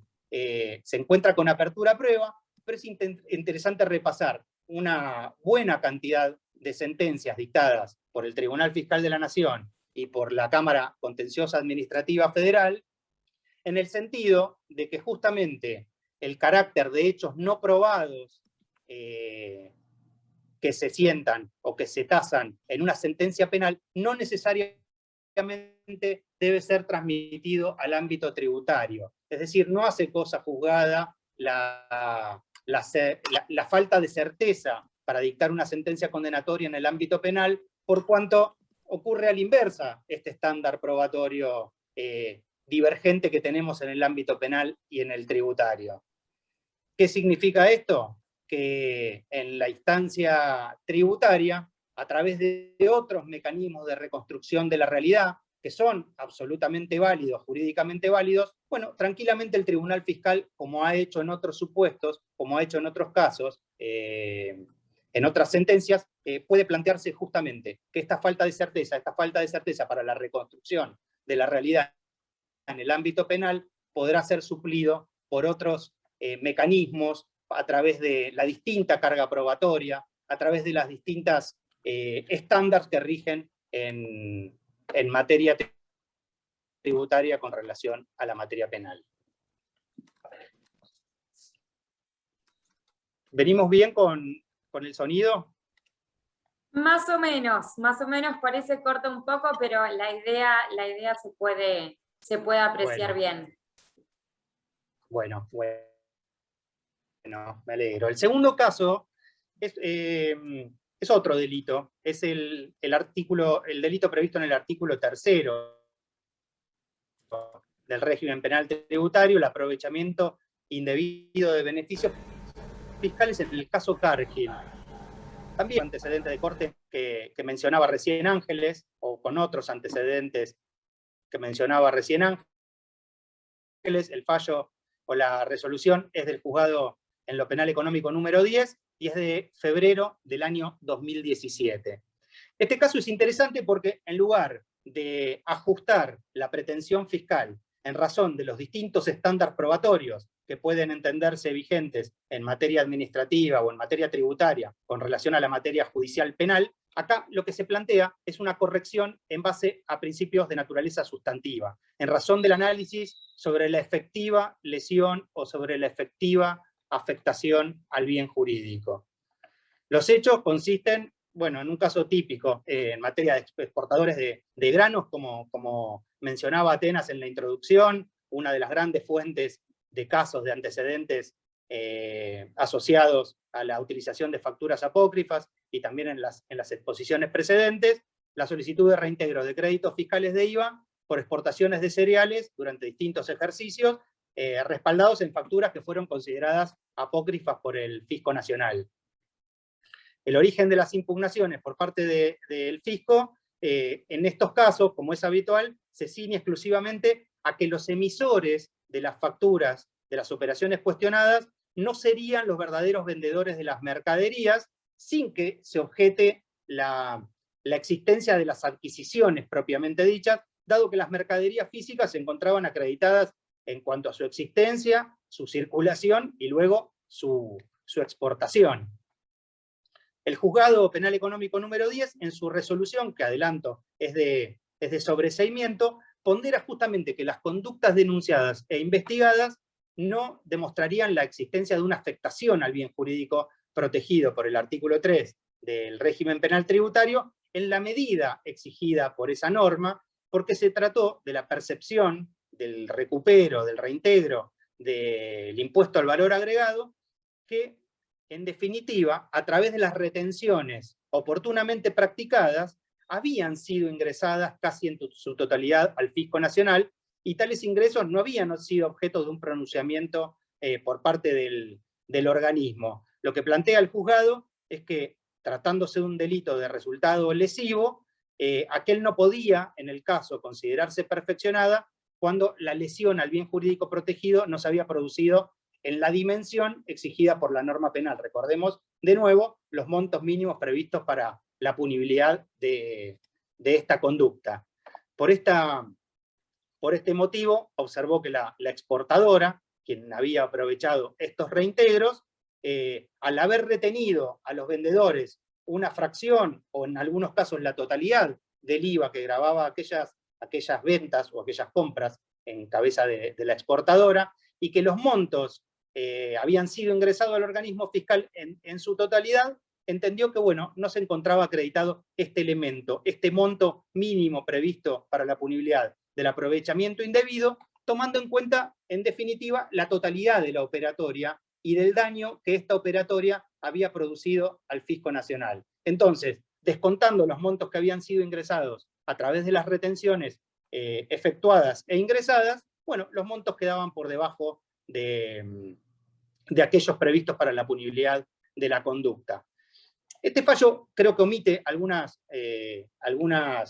medidas de prueba que hubieran sido interesantes, por ejemplo, ver estas retenciones, qué destino, en definitiva, habían tenido una vez que habían sido ingresadas al fisco. Había algunas cuestiones que creo que podían haberse ventilado, y otra cuestión interesante para destacar también es que es un fallo previo al que mencionaba recién Ángeles, que es Compañía Argentina de Granos, del 11 de marzo de este año.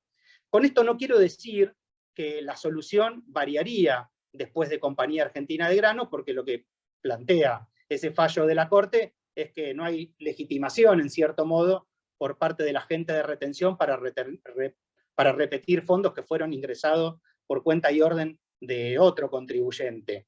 Pero lo interesante, me parece, es la dimensión que cobran estas retenciones en términos de afectación a la hacienda pública, ¿sí? Otro correctivo, entonces, respecto del monto evadido que se produce, o del monto evadido, el monto aprovechado, en este caso, que se produce en el ámbito penal, otra vez a través de principios, a través de garantías, a través de principios que rigen en la materia penal, muy distintos de aquellos que rigen en el ámbito tributario. Para finalizar ahora la exposición, creo que estamos bien de tiempo, y para agregar algo, para enriquecer el debate de ciertos planteos que tanto Horacio como Ángeles muy bien han hecho. Bueno, esto de la criminalización del delito tributario y de los agravantes a partir de la utilización de documentos apócrifos, de documentos falsos, en primer lugar, no es una característica original de la Argentina, mucho antes que en nuestro país, porque es un flagelo para los fiscos de todo el mundo, para todas las administraciones tributarias. Bueno, hay antecedentes de utilización de agravantes similares, tanto en el Código Tributario chileno, hay que ir al artículo 97 para recordarlo, como también en el régimen penal tributario, en la Ley Penal Tributaria Especial que tiene Italia, desde tiempo antes del 2012, que fue cuando se incorporó el segundo fallo de Scargill, ahí preguntaban. Es decir, varios años antes de la incorporación de este agravante del inciso D del artículo 2, varios otros países habían incorporado un agravamiento de la pena para estas modalidades comisivas en particular, y un agregado también que creo que es interesante, dadas las dificultades que tienen las administraciones tributarias, reitero, de todo el mundo, para combatir este flagelo, son algunos números que tienen que ver con los resultados relevados en los litigios contenciosos tributarios que la Administración Federal de Ingresos Públicos lleva en el Tribunal Fiscal, en la Cámara Contenciosa, respecto de ajustes sobre la utilización de facturas apócrifas, tanto en el impuesto al valor agregado, como el impuesto a las ganancias, como a las salidas no documentadas. En los últimos 5 años, más del 76% de los casos, el fisco obtuvo resultados, pronunciamientos favorables, y si en vez de tomar la cantidad de casos, tomamos los montos, arriba del 90% de los montos en los cuales se reclamaban impuestos a partir de la impugnación de gastos, créditos fiscales, etcétera, fueron pronunciamientos favorables al fisco nacional. Con esto quiero dar cuenta de la preocupación que existe en las administraciones tributarias en general, no solo en la Argentina, la complejidad que tiene el tema, pero bueno, ciertos resultados promisorios en los ámbitos jurisdiccionales que dan cuenta de que, si bien pueden haber fallos donde se dejen en claro o donde se planteen algunos desvíos o alguna valoración probatoria distinta que las que realizaron los funcionarios del fisco, en general los pronunciamientos son favorables, muy por encima de los promedios que hay con relación a otros conceptos de ajustes. Con esto finalizo y quedo a disposición para el intercambio o para las preguntas que puedan tener. Muchísimas gracias.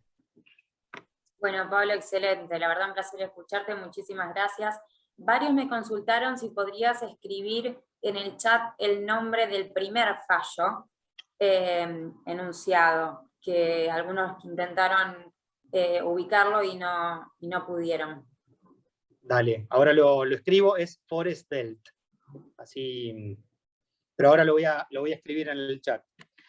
Hay fallos favorables al fisco, no los traje porque por ahí no presentaban este interés del ajuste, de la modificación en el análisis de los montos, pero bueno, estos dos creo que son interesantes por esto que les señalaba recién.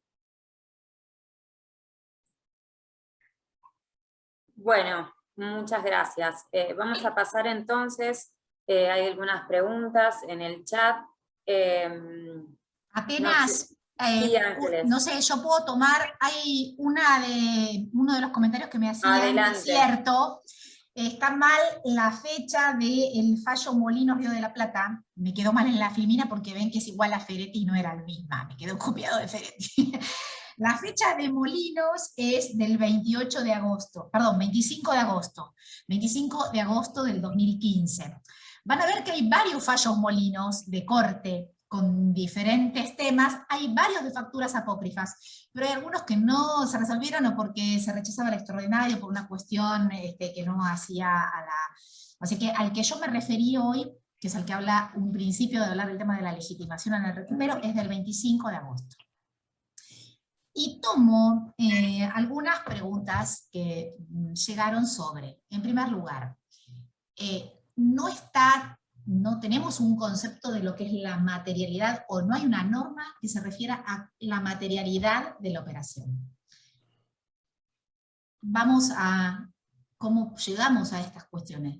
En primer lugar, tenemos que ir a la realidad de los hechos, interpretación de los hechos en materia tributaria. La norma nos lleva al artículo 2. Pero además, esto es mucho más sencillo de lo que nosotros, digo, a ver, la prueba, cuando la operación existió, yo les aseguro que el contribuyente la tiene. Lo que es difícil es salir a armar la prueba cuando no está.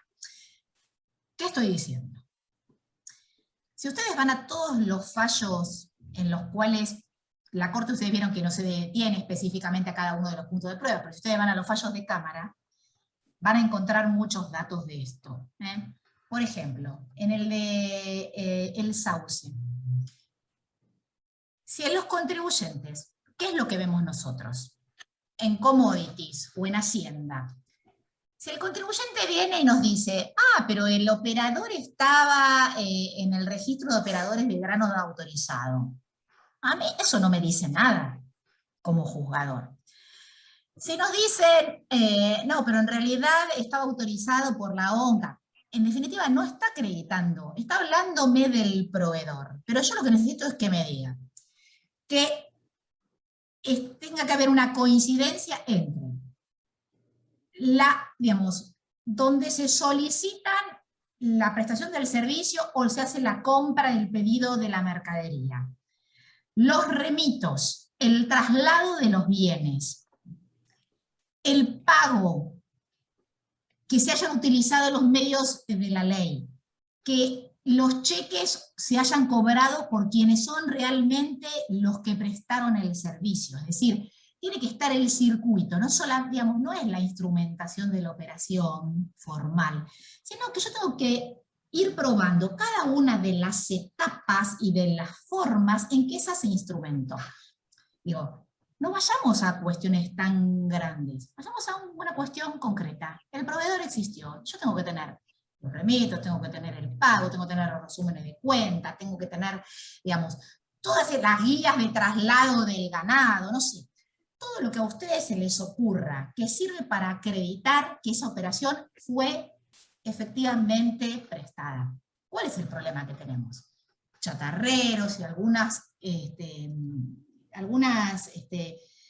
cuestiones que son muy informales, donde yo no le puedo pedir al cartonero, a ver, ese tipo por ahí a veces, no, obviamente que no va a estar en una base de datos. El problema que nosotros tenemos acá es que hay que tener en cuenta el tipo de operación de que se trata. De hecho, la Cámara lo ha tenido en cuenta en todas estas operaciones. Y dice, bueno, si es un recolector manual de frutas, bueno, esa persona no le voy a pedir que me esté... Pero bueno, si yo puedo probar que es una empresa y que todos los servicios que prestan corresponden a esa actividad y no que aparecen facturas de cualquier cosa, y que en realidad aparece la persona y hay un depósito en cuenta de los montos utilizados. Digo, bueno, todas esas cuestiones son las que el jugador va a tener en cuenta a la hora de decir si la operación existió o no, si es veraz o no lo es.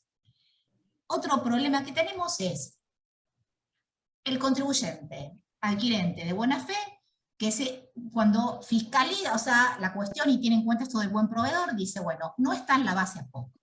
El tema que estamos teniendo es que aparecen en la base APOC tal vez 5 años después de que se realizó la operación. Entonces, claramente, por un tema, digamos, el contribuyente lo que alega es, al momento que yo realicé las operaciones, no estaba en la base APOC. El problema es que cuando AFIP lo mete en la base APOC, al incorporarlo, esto tiene efectos no solamente para adelante, sino para atrás. Entonces me impugna todas las operaciones que realizaron con ese proveedor. Entonces, ojo con el tema ¿no? Ahí sí habría que tener algún tipo de cerrojo, no sé cuál es, pero digo, en cuanto a la temporaneidad de esta inclusión en la base APOC. Pues yo no puedo ir para atrás de un montón de años y decir, bueno, entonces impugno todas las operaciones. Porque no lo puedo obligar al contribuyente, porque sería una cuestión de prueba imposible. Si el tipo verificó y tuvo en cuenta ser un buen proveedor, y tuvo su responsabilidad sobre todas las cuestiones que podía verificar y las hizo, bueno, yo no lo puedo hacer cargo de una situación que es detectada por el fisco después. Entonces me parece que con esto cerramos un poco esto de la base APOC y la materialidad que muchos de ustedes preguntaban. Bueno, Ángeles, muchísimas gracias y la verdad que varias consultas en relación a la materialidad. También otro de los temas que se consultó es en relación, esta consulta la hizo Rodolfo Zunino.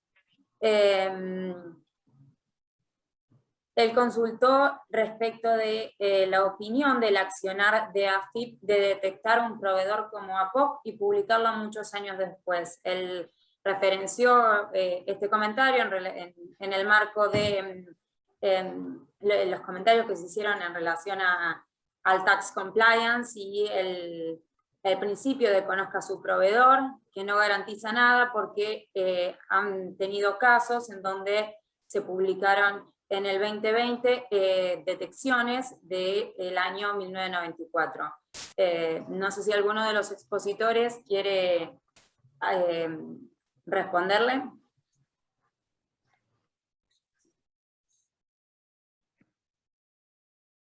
Horacio, está muteado.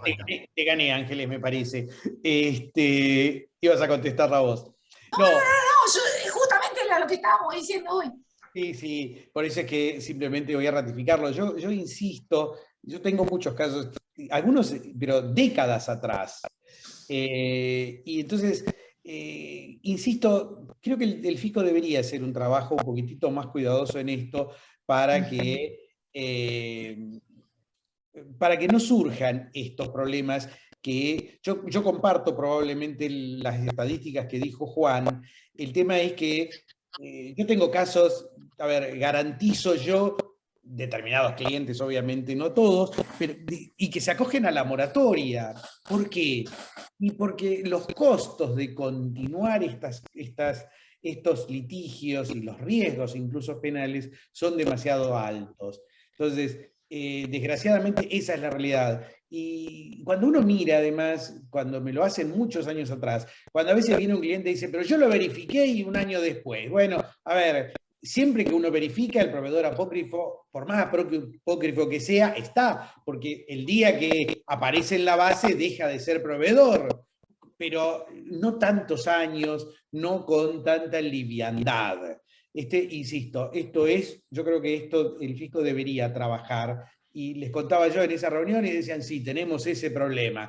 Está bien, pero el que está en mejores condiciones es el fisco para controlar que yo como contribuyente. Igual les cuento una cosa, yo a mis clientes les hago hacer constataciones, que ya han pasado por esto, constataciones por escribano, de que sale la mercadería, de que existe el secadero, de que existe el aserradero, con la esperanza, porque además yo sé que ese se va a transformar en apócrifo.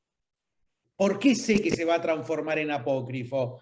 Y sencillo, porque es una excelente forma de evasión, pero es la evasión de él, no la mía. Entonces cuando yo le digo a mis clientes, che, comprale a otro, me dice, casi todos son iguales. Esto ocurre en el sector chatarrero, insisto. Entonces, es el fisco el único que puede intervenir ahí. Muchas gracias, Horacio. Le doy la palabra al doctor José Elías Aybac, si quiere abrir el micrófono. Es una pregunta, ya me había pedido previamente si podía hacer una pregunta de forma directa. Buenas tardes. Primero, felicitaciones por este ciclo de charla de la Facultad de la Especialización Tributaria, al doctor Díez, a Marcelo Núñez y a todos los integrantes que lo organizan. La consulta la hice por chat, pero va dirigido al funcionario de la AFIP.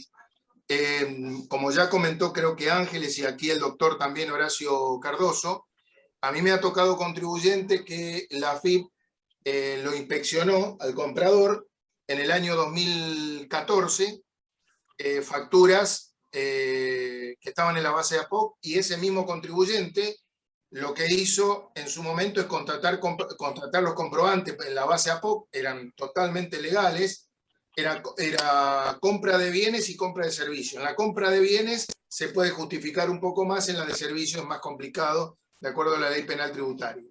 Ahora bien, cuando contrató el cliente, el contribuyente estaba en perfectas condiciones con la constatación de la factura. se hizo la transacción vía bancaria, o sea, las transacciones financieras se hicieron correctamente, con cheque a la orden, no a la orden de proveedor, o transferencia bancaria, con el remito o la orden de servicios. Resulta que la AFIP, 4 años después, detecta que ese y otro proveedor están en la base APOC. Para demostrar toda esa documentación, toda una maquinaria para el contribuyente, el tiempo que representa demostrar toda la situación para que no caiga en el ajuste, en IVA, en ganancia y en salidas no documentadas. Para eso se tiene que contratar un abogado. Y si uno va a un tribunal fiscal o a la justicia, o si se llega a determinación de oficio. En definitiva, la AFIP tiene todos los elementos para poder llevar adelante y buscar la manera de llegar a un bloqueo, como dijo en su momento la doctora Ángeles, y que el contribuyente, cuando tiene la constatación del que el proveedor es correcto, no debería haber ningún ajuste de ningún tipo porque tú contrató de buena fe y realizó las transacciones como corresponden. ¿En qué llegó este contribuyente para cerrar? En un caso está todavía en el tribunal fiscal con el pago de la tasa y los honorarios del abogado. Y en el otro, para no tener los gastos que sabemos que implica toda esta situación, se incorporó a la moratoria de la ley 27.541 en su momento, en la cual hay condonación de intereses, pero tiene que pagar por ser factura POF. Lo único José, perdóname que te interrumpa. José, te voy a pedir un favor. Estamos un poco cortos de tiempo. Te pediría si vos podés hacerle la pregunta a Juan Pablo, así podemos ir cerrando porque tenemos que entregar la conexión que nos ofrece la facultad. Bueno, listo, era esa. Ya lo hice por el chat también y si el funcionario de la FIL lo puede responder sería interesante. Dale, muchas gracias. Muchas gracias por la pregunta, por el comentario. La base APOC, más allá de su celebridad, es una herramienta de gestión, ¿sí? Una herramienta de gestión para la administración que obviamente tiene trascendencia en la relación fisco-contribuyente. La base APOC no obsta a que todos los elementos de la obligación tributaria tengan que acreditarse en un expediente administrativo que luego va a dar lugar a todas las etapas del procedimiento dentro de la fiscalización, la determinación de oficio, los aspectos temporales, el momento de detección, el momento de la apocrificidad, que no necesariamente es contemporáneo al inicio de las actividades. En términos ideales, sería buenísimo poder detectar la apocrificidad a futuro, pero realmente es algo imposible. Se trabaja sobre hechos concretados, sobre elementos de prueba ya existentes, de modo que la detección de las quits presuntamente apócrifas, bueno, se produce con posterioridad, algún tiempo o mucho tiempo después, a partir de las distintas formas de detección que tiene el organismo. Pero reitero, la inclusión de la base APOC, bueno, es un elemento, es una alerta primero interna para la administración tributaria, que una vez acreditado esto con la convicción de la administración, es una herramienta que es puesta al alcance de los propios contribuyentes para poder detectar a sus proveedores, lo que no obsta a que, reitero, esto puede ocurrir en forma posterior, y los alcances no pueden ser otros que ir a impugnar operaciones que ya fueron concertadas, en tanto y en cuanto existan esos elementos de prueba, incluso respecto del aspecto temporal de la obligación tributaria o del hecho imponible. Es la aclaración tal vez un poco obvia, pero bueno, la administración, como la justicia, como otros estamentos, trabajan sobre, en general, sobre hechos pasados, más allá de los esfuerzos por ir a controles ex ante, que bueno, es la pretensión de todas las administraciones tributarias en todos los ámbitos en que esto es posible.